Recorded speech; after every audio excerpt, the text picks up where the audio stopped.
I would like to ask about the United States economic sanctions programs.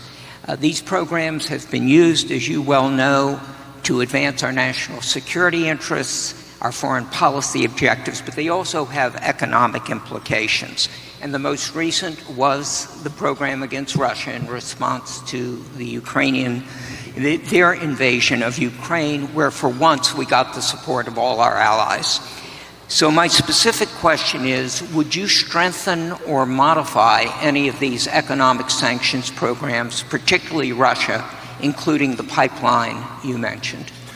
Well, it's a great question. The problem with what we have with sanctions, and I was a user of sanctions, but I put them on and take them off as quickly as possible because ultimately it kills your dollar and it kills everything the dollar represents, and we have to continue to have that be the world currency. I think it's important. I think it would be losing a war. If we lost the dollar as the world currency, I think that would be the equivalent of losing a war. That would make us a third world country, and we can't let it happen. So I use sanctions very powerfully against countries that deserve it, and then I take them off. Because look, you're losing Iran, you're losing Russia. China is out there trying to get their currency to be the dominant currency, as you know better than anybody.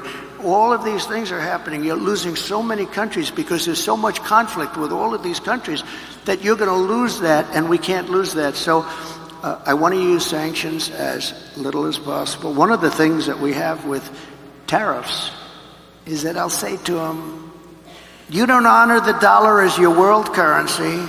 Is that right? You're not going to do it? No, we're not. I said, that's okay. I'm going to put tariffs all over your product. And they're going to say, sir, we'd love to honor the dollar as the world currency. You know, tariffs, in addition to monetary and the money that we'll take in, which will be bigger than you've ever seen in this country before, gives you tremendous political power for something like that, as an example. I stopped wars with the threat of tariffs. I stopped wars with two countries that mattered a lot.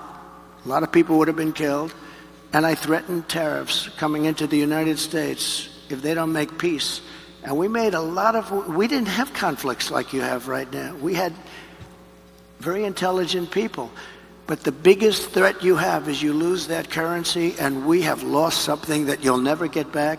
And we can keep it if we're smart, but they use it too much, and then they just forget about it. And these countries like Russia, it's going out now and doing its own thing, and you know, they're going out bragging about how they don't need us anymore, et cetera, et cetera. The sad part about Russia is that Ukraine would have never happened if I was president, so we wouldn't really have to be talking about sanctions. But it did happen.